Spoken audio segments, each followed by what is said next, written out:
तो आज हम यहाँ पे आए हैं गौथिया रिवर के पास एंड आज थोड़ा सनी डे है लेकिन ठंड बहुत ज़्यादा है।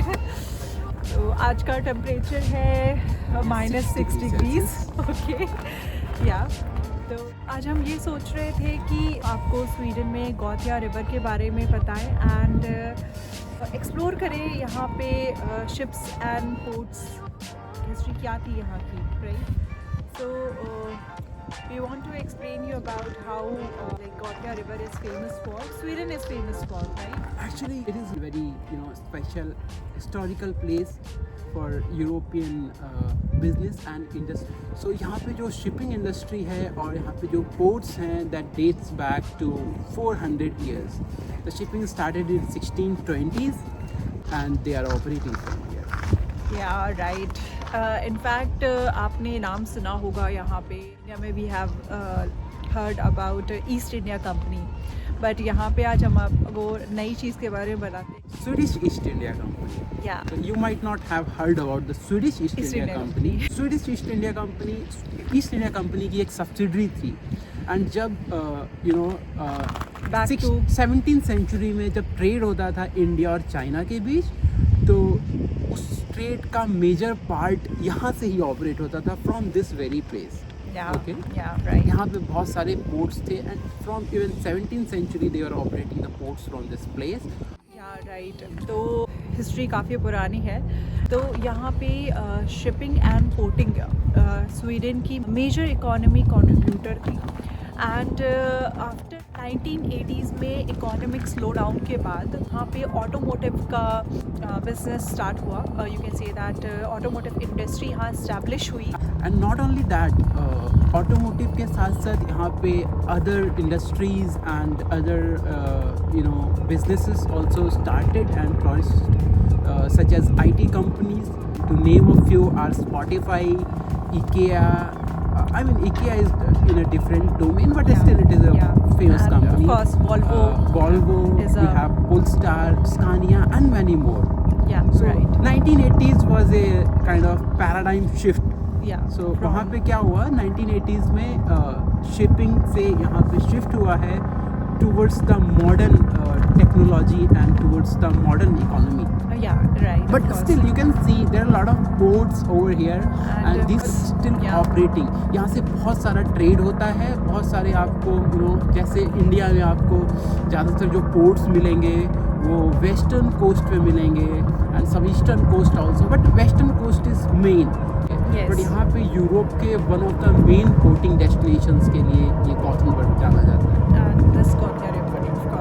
तो आज का प्लान क्या है वो हम आपसे आज शेयर करना चाह रहे थे। एक्चुअली क्या है ना कि यहाँ जब हम आते हैं तो लाइक स्वीडन में हम यहाँ पे टैक्स सिस्टम में इंक्लूड होते हैं, तो हमको यहाँ पे पास मिलता है, लाइक ट्रैवल पास मिलता है जो कि लाइक अराउंड 14 डेज़ का फ्री पास मिलता है इनफैक्ट, जो कि ऑल ओवर गॉथेनबर्ग में हम यूज़ कर सकते हैं एंड इनफैक्ट लाइक किसी भी लाइक मोड ऑफ ट्रांसपोर्ट के लिए यूज़ कर सकते हैं, लाइक ट्राम, बसेस एंड बस फेरी। तो आज हम लोग ने सोचा है कि क्यों ना आज एक फेरी की ट्रिप ली जाए एंड एक्सप्लोर किया जाए यहाँ के लाइक यहाँ के रिवर को एंड इससे जो लाइक लिंक्ड सी है बाल्टिक सी एंड यहाँ पे जो हिस्गन आइलैंड है उसको एक्सप्लोर किया जाए।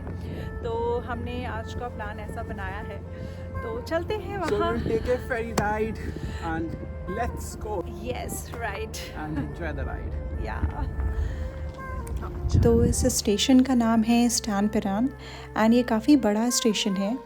यहाँ से फेरी, बसेस एंड ट्राम तीनों ही चीज़ें यहाँ से ऑपरेट होती हैं एंड ये इंफॉर्मेशन बोर्ड है जहाँ से आप तीनों ही चीज़ों का टाइम टेबल एंड प्लेटफॉर्म्स देख सकते हैं and here is the view.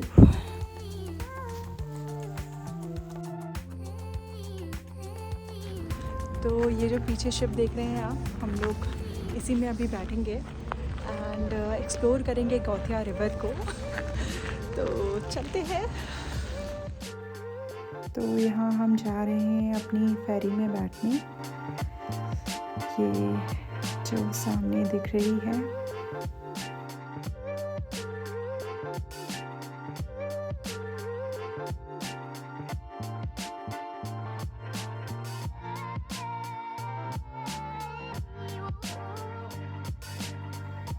And ये अंदर का व्यू है and it was very clean just like everything in Sweden.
तो यही है वो हिल्सगन आइलैंड का ब्रिज जिसकी हम बात कर रहे थे।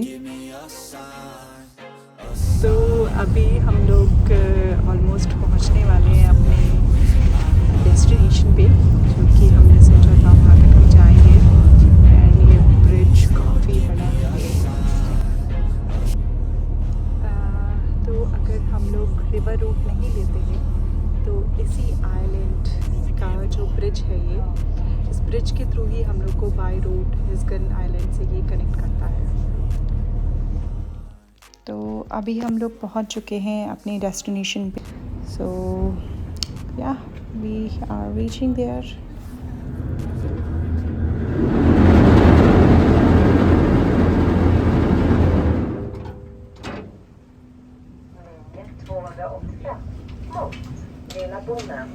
via Stenturen.